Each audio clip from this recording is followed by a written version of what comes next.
Today we're looking at a beautiful fingerstyle arrangement of I Will. This is an easy beginner level arrangement, and it can be played with high or low G tuning, as it only uses strings 1, 2, and 3, or strings A, E, and C. So let's get started with a demo, and then we'll move into our tutorial.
If you're enjoying my lessons, I would love it if you subscribe, like this video, and leave me a comment below. Your engagement here on YouTube and your support on Patreon are what allow me to focus full-time on my channel, creating new lessons and arrangements for you.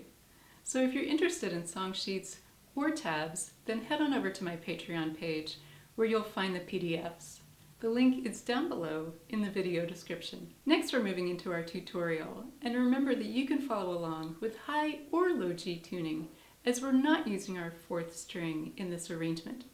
So in this lesson, we'll walk through how to play the first 10 measures step by step to get you started. This arrangement is in 4/4 time, meaning every measure consists of 4 beats, or 4 quarter notes. The tempo is 90 beats per minute. So if you set your metronome at 90, then you'll have 4 beats per measure, 1 for each quarter note. Now let's walk through how to play the first 10 measures step by step. We begin measure 1 with a rest for the first 3 beats. Then on beat 4, we'll play the open second string, and then we'll place our index finger on the first fret of the second string to play strings 2 and 3 together. Now this chord carries over to the first beat or the first quarter note in measure 2. Then we'll place our ring finger on the 3rd fret of the first string, and then we'll lift it up to play the open first string and first fret of the second string together. So I've kept my index finger down since the end of measure 1. Then we'll play the first fret of the second string, and then the 3rd fret of the second string with our ring finger, and this is going to carry over to the first 8th note in measure 3. And then we'll move our index finger up to the first fret of the first string, followed by the open 3rd string, and then the last 2 notes in measure 3 are the same as the end of measure 1. So here's how we count the rhythm of measures 1, 2, and 3 at a slow tempo. 1, 2, 3, 4. 1, 2, 3, 4. 1, 2, 3, 4.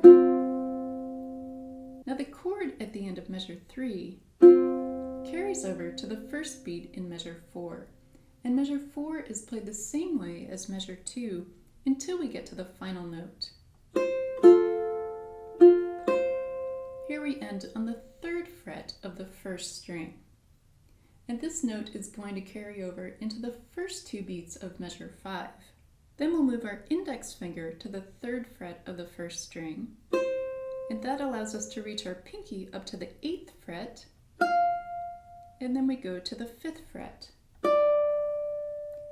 This note on the 5th fret carries over to the first beat in measure 6, and then we go to the 1st fret of the 1st string, and then we'll place our ring finger on the 3rd fret of the 2nd string to play strings 2 and 3 together.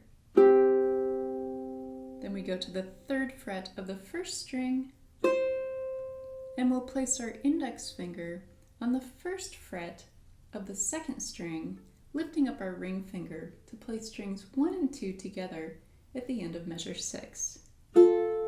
This chord carries over to the first 8th note in measure 7, and then we'll play the 1st fret of the 2nd string.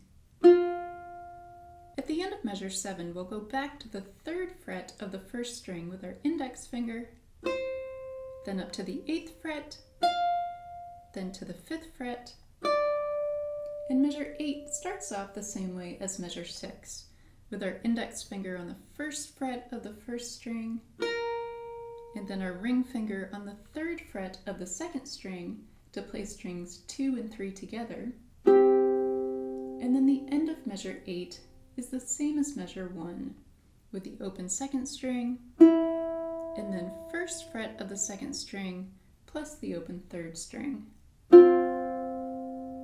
The chord at the end of measure 8 carries over to the first 1.5 beats of measure 9, and then we'll place our middle finger down on the 2nd fret of the 3rd string to play strings 2 and 3 together. Then we'll place our ring finger down on the 3rd fret of the 2nd string, lifting up our index finger, and again we'll play strings 2 and 3 together. And then we'll place down our index finger on the 1st fret of the 1st string, lifting up our other fingers. Here we'll play strings 1, 2, and 3 together. And then the end of measure 10 is played the same way as measure 1. Now at the end of measure 10, we have repeat bars, so we'll go back to measure 2 and play measures 2 through 8, and then we'll go to our second ending on measure 11 to finish the arrangement. Now to make this arrangement easier to play, we can eliminate the chords and play only single notes. So when you see 2 or 3 notes played together, you can choose to play only the note on the string that's closest to the ground. So as an example, if we look at measures 1, 2, and 3, playing only single notes and eliminating the chords, here's how this would sound.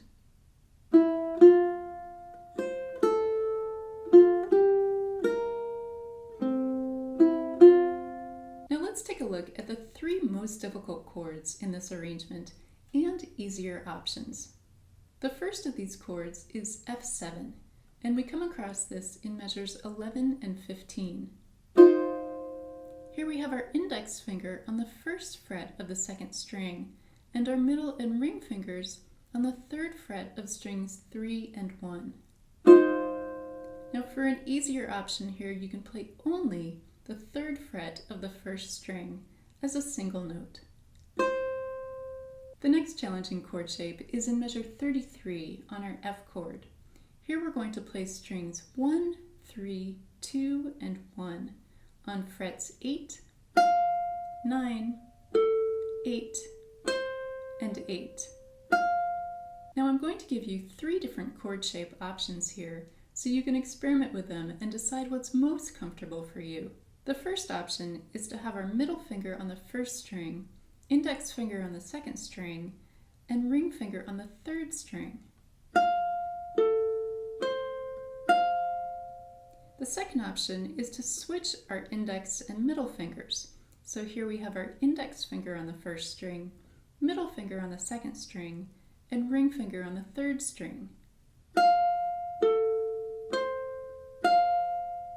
And then the third option is to bar the 8th fret.